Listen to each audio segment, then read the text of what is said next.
Hi hello welcome to big TV. నేను మీ గౌతమి. మంచిర్యాలలో జరిగిన ఒక ఇన్సిడెంట్ నిజంగా అందరినీ కూడా కుదిపివేసిందనే చెప్పాలి. అయితే బీటెక్ చదువుతున్న అబ్బాయి అమ్మాయి ఎవరైతే ఉన్నారో వాళ్ళ లవ్ ఫెయిల్యూర్ అయిందని చెప్పి అమ్మాయి సూసైడ్ చేసుకుందని తెలిసిన వెంటనే అబ్బాయి కూడా సూసైడ్ చేసుకున్న విధానం ఏదైతే ఉందో ఇప్పుడు మొత్తం కూడా సోషల్ మీడియాలోని అసలు నిజమైన ప్రేమ అంటే ఇదే కదా, ఒకరు విడిచి ఒకరు ఉండలేమని చెప్పి ఈ విధంగా ఆత్మహత్య చేసుకున్నారు అని చెప్పి రకరకాలుగా పాటలను యాడ్ చేస్తూ రకరకాలుగా వైరల్ చేస్తున్న పరిస్థితి కనిపిస్తుంది. సో ఇక్కడ కేవలం ప్రేమ అన్నది పక్కన పెడితే ఈ విధంగా సూసైడ్ చేసుకోవడం అన్నది ఎంతవరకు కరెక్టు? రీసెంట్గా యంగ్స్టర్స్ ఈ విధంగా చేయడం అన్నది నిజంగా అసలు వాళ్ళ పేరెంట్స్కి కావచ్చు, లేకపోతే సమాజానికి ఏ మెసేజ్ ఇస్తున్నారు అనే దానిపైన గురించి కూడా తెలుసుకుంది. వాళ్ళు మనతో పాటు సీనియర్ జర్నలిస్ట్ దుర్గా వడ్లంనేని గారు ఉన్నారు. మ్యామ్ నమస్తే. రైట్, మంచిర్యాలలో జరిగిన ఇన్సిడెంట్ ఏదైతే ఉందో, సో ముఖ్యంగా బీటెక్ చదువుతున్నారు, ఓకే ఆ టైం అప్పుడు ఈ లవ్ ఈ ఎఫెక్షన్స్ ఇవన్నీ కూడా కామన్. బట్ ఏంటంటే ఆ అమ్మాయి ఇంట్లో ఆల్రెడీ చెప్పి వాగ్వాదానికి దిగి ఇట్లా నేను సూసైడ్ చేసుకుంటున్నాను అని చెప్పి ట్రైన్కి వెళ్ళి చనిపోవడం కావచ్చు, వెంటనే ఆ న్యూస్ తెలిసిన వెంటనే అబ్బాయి చనిపోవడం కావచ్చు. సో దీన్ని మనం ఎలా చూడొచ్చు అంటారు? ముఖ్యంగా రీసెంట్ యంగ్స్టర్స్కి అంటే మనం మెసేజ్ ఇచ్చినా కూడా తీసుకునే పరిస్థితుల్లో కూడా ఎవరు లేరు. బట్ ఇలాంటివి చూసిన తర్వాత అసలు యంగ్స్టర్స్కి ఏం చెప్పాలనుకుంటున్నారు మీరు? జెడ్ జనరేషన్ అంటున్నారు వీళ్ళని. వీళ్ళు నిజంగా చెప్పాలంటే చాలా విషయాల్లో చాలా ముందంజలో ఉంటున్నారు, చాలా విషయాల్లో తొందరపాటు నిర్ణయాలు తీసుకుంటున్నారు అనేదానికి ఇది ఉదాహరణ. చనిపోవటం అనేది నిజంగా చాలా బాధాకరం అండి. ఎందుకంటే జీవితం మళ్ళీ రాదు, మనకి కష్టాలు రాకపోతే జీవితము కాదు. సో ఏదొచ్చినా ఎదుర్కోవాలి. ఇప్పుడు నిజంగా వాళ్ళు ప్రేమించుకునేది నిజమనే అంటున్నారు. ట్రూ ప్రేమ అనే మీరు చెప్పినట్టు అందరూ మెసేజ్లు పెడుతున్నారు కదా. నిజమైన ప్రేమ ఎప్పుడు కూడా చావు కోరుకోదు. వాళ్ళు నిజంగా ప్రేమించుకుని ఉంటే వాళ్ళు ఏం చేసి ఉండాలంటే చదువులు అయ్యే వరకు ఆగి తల్లిదండ్రులు ఒప్పించాలి. ఒప్పుకోకపోతే వాళ్ళు ధైర్యంగా ఉద్యోగం వచ్చాక పెళ్లి చేసుకోవాలి. మనం గతంలో చెప్పాము, ఆర్థికంగా నిలదొక్కున్నాక పెళ్ళిళ్ళు చేసుకోండి. ఎందుకంటే ఇప్పుడు మనం చూసుకుంటే ఎందుకు పెళ్ళిళ్ళు ఆలస్యంగా అవుతున్నాయి అంటే జీవితంలో సెటిల్ అవ్వాలి ఈ కోరికతోటి ఎక్కువ మంది లేట్ మ్యారేజెస్ చేసుకుంటున్నారు. కొద్దిమందే మళ్ళీ ఇలా ప్రేమలను లేకపోతే ఇంట్లో వాళ్ళ బలవంతంతో లేదు చదువులు వంట బట్టకో రకరకాల కారణాలతోటి తొందరగా పెళ్ళిళ్ళు చేసుకుంటున్నారు. సరే ఇంట్లో వాగ్వాదం అయ్యింది, అయినప్పుడు అమ్మాయి ఏం చేయాలి? సరే అమ్మా ఇప్పుడు ఈ విషయం పక్కన పెడదాం, నేను చదువు మీద కాన్సన్ట్రేట్ చేస్తాను, అప్పటికి మీ మనసు మారితే నేను మీ మాట మీద పెళ్లి చేసుకుంటాను, లేదు నా అంతటి నేను స్వంత నిర్ణయం తీసుకుంటానని చెప్పాలి. ప్రేమ ఎప్పుడూ కూడా ధైర్యంగా చేయాలి. ప్రేమ అనేది పిరికితనాన్ని ఇవ్వకూడదు, అది ప్రేమ కాదు. అప్పుడు నిజమే ఇద్దరు ఇష్టపడ్డారు అంతవరకు అది నిజం, 100% నిజం. కానీ ఆ అమ్మాయి తొందరపాటు నిర్ణయంతో రైల్వే బ్రిడ్జ్ దగ్గరికి వెళ్ళిపోయి ఘట్కేసర్ దగ్గర చనిపోవటం అనేది తప్పు. మరి కులాలు వేరని ఒప్పుకోలేదా ఇంట్లో, లేకపోతే ఆర్థిక అసమానతల వాళ్ళు వద్దన్నారా మనకు తెలియదు, లేదు ఆ పిల్లాడి మీద సదభిప్రాయం లేదా, అసలు పిల్లాడిని కలిసారా లేదా, ఇలా రకరకాల క్వశ్చన్స్ మనకి రైజ్ అవుతాయి. అయితే నేను చెప్పేది ఏంటంటే ఈ అబ్బాయి అమ్మాయి సో అది తెలిసాక మీరు చెప్పినట్టు ఆ అబ్బాయి వెంటనే నువ్వు లేకుండా నేను బతకలేను, నువ్వు లేని జీవితం నాకు వద్దు అని చెప్పి ఒక లేఖ రాసి చనిపోవటం అనేది అది కూడా చాలా బాధాకరం.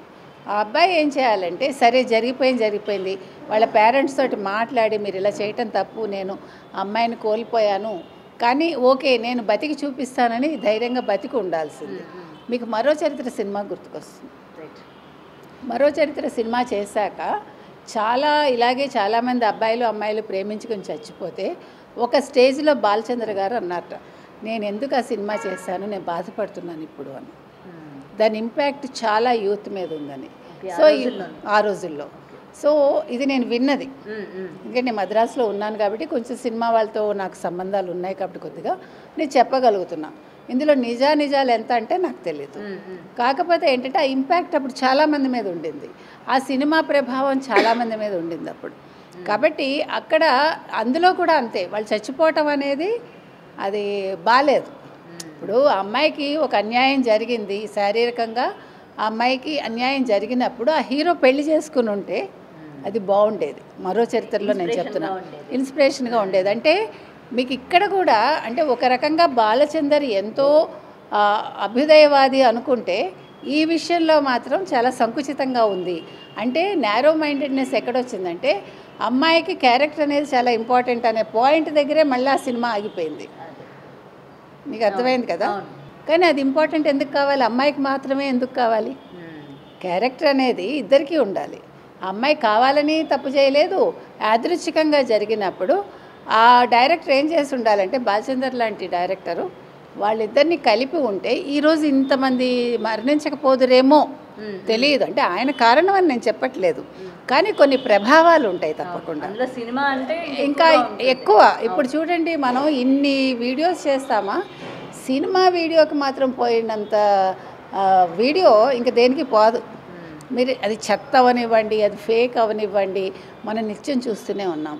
కాబట్టి అటువంటి సినిమా మాధ్యమం అనేది ఎంత బలంగా పిల్లల మీద ముద్రించుకుపోతుంది అన్నదానికి ఉదాహరణగా నేను చెప్తున్నాను. కాబట్టి ఇప్పుడు యూత్కి తగ్గట్టు సినిమాలు తీసినప్పుడు, లవ్ స్టోరీస్ తీసినప్పుడు కూడా డైరెక్టర్స్ కానీ ప్రొడ్యూసర్స్ కానీ ఆలోచించుకోవాలి, దీని ఇంపాక్ట్ ఏ రకంగా ఉంటుంది పిల్లల మీద, వాళ్ళని ఏ రకంగా ప్రేరేపిస్తుంది, అది చావు వేప బతుకు వేప ప్రేమ వేప, అది కూడా ఆలోచించాలి. సో నేను అనేది ఏంటంటే, ఇప్పుడు ఇలా చేసినట్టుగా ఫ్యూచర్లో దయచేసి ఏ యువతి యువకుడు చావు వైపు వెళ్ళొద్దు. మీకు ఎన్ని కష్టాలు వచ్చినా బతికి చూపించండి, సాధించండి. మీరు ఒకవేళ నిజంగా మీకు నచ్చితే, మీ ప్రేమ నిజమైనదైతే, మీరు కష్టపడి చదువుకుని ఉద్యోగం తెచ్చుకుని పెద్దవాళ్ళని ఎదిరించి పెళ్లి చేసుకుని జీవించి చూపించండి అని చెప్తారు. అండ్ ఆల్రెడీ అమ్మాయి వాళ్ళ నాన్నతో కూడా డిస్కస్ చేసింది అని చెప్తున్నారు. సో ఈ పరిస్థితుల్లోని అటు తండ్రి నుంచి ఎటువంటి మాటలు వచ్చాయి అని కూడా మనం ఒకసారి తీసుకోవచ్చు కదా. ఎందుకంటే తను దూషించడం కావచ్చు, లేకపోతే ఏజ్లో నీకు ఏంటని కావచ్చు, లేకపోతే కొట్టడం కావచ్చు, అవన్నీ కూడా తను ఇంక ఇది కాదు, ఇంక ఇది అయ్యేలా లేదు, ఇంకా నాకు సూసైడే మార్గం అన్నట్టు కూడా తను వెళ్ళిన పరిస్థితులు మనకు కొన్ని కనిపిస్తూ ఉంటాయి. సో ఇలాంటి పరిస్థితుల్లోని పేరెంట్స్ ఏ విధంగా వ్యవహరించాలి, పిల్లలు ఒకవేళ ఇలా ఒక వ్యక్తిని మేము ఇష్టపడుతున్నామని చెప్పినప్పుడు? అంటే ఇక్కడ రెండండి. ఒకటి, ఇప్పుడు మనం చూసాము, అమ్మాయి ఎవరు అమృత కేసులో చూసాం మనం. అంటే తండ్రి ఎంత గారాభంగా పెంచుకుని ఆ అమ్మాయి వేరే వాడిని చేసుకుని తండ్రి కళ్ళ ముందు తిరగటం అనేది తండ్రి తట్టుకోలేకపోయాడు. ఒక తండ్రి చావుకి కారణమైంది ఆ ప్రేమ. ఈరోజు అమ్మాయి మరి ఇంకో పెళ్లి చేసుకుందా ఏం చేస్తుందో మనకి తెలియదు. అంటే ఒక అబ్బాయి పోయాడు, ఒక తండ్రి పోయాడు, ఆ అమ్మాయి మాత్రం బాగానే ఉంది. అంటే అమ్మాయి బాగోకూడదని నేను చెప్పట్లేదు, కథలు ఏ రకంగా మలుపు తిరుగుతాయని. అదేవిధంగా ఇప్పుడు తండ్రి విషయంలో, ఇప్పుడు ఈ అమ్మాయి విషయం తీసుకుందామండి. తీసుకుంటే ఈ అమ్మాయికి తెలిసే ఉండొచ్చుగా తల్లిదండ్రులు ఏ రకంగా ఉంటారు, తండ్రి కోపిష్ట, తండ్రి ఎలా బిహేవ్ చేస్తాడు, క్యాస్టా లేకపోతే క్రీడా లేకపోతే మరొకటా తెలుసు. కాబట్టి ఆ అమ్మాయి ఒకవేళ చూస్తే డిస్కస్ చేసిందా, ఏ రకంగా డిస్కస్ చేసింది, అది ఎంతవరకు వెళ్ళింది మనకు తెలియదండి. ఇప్పుడు తండ్రి ఒకవేళ తిట్టినా కూడా పెంచినందుకు తిడతాడు, తిడితే మనం చచ్చిపోకల్లా. ఓకే నువ్వు తిట్టావు కదా, నేను బతికి చూపిస్తానన్న, నేను అబ్బాయి నిజాయితీ నిరూపిస్తాను నాన్న, మేము నిజంగా ప్రేమించుకున్నాం, నువ్వు అవునన్నా కాదన్నా నేను పెళ్లి చేసుకుంటా, ఇగో నేను వెళ్ళిపోతున్నా ఇంట్లోంచి, నా అబ్బాయిని తీసుకుని వెళ్ళిపోవచ్చు, పెళ్లి చేసుకోవచ్చు, తప్పులేదు కదా. ప్రాణం తీసుకోవటం ఎందుకు? రేపొద్దున కరుగుతారేమో వాళ్ళు. ఎంతమంది గోల్డ్ చూసాం మనం. ఇప్పుడు తండ్రికి ఆత్మాభిమానం ఉంటుంది, నీకు ఆత్మాభిమానం ఉన్నట్టే ఆయనకి ఎంత ఉంటుంది. కాబట్టి తల్లిదండ్రులు తప్ప ఒప్ప మనం జడ్జి చేయలేమండి. ఆ ప్రేమ మమకారం అనేవి కోపాన్ని తెప్పిస్తాయి, మనకు కూడా అంతేగా.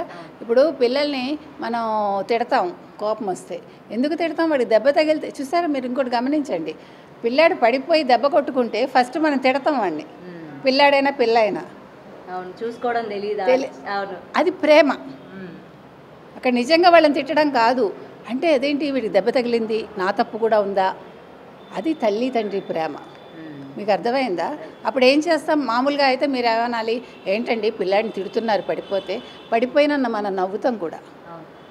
ఇవన్నీ తెలియకుండా జరుగుతాయి మనలో.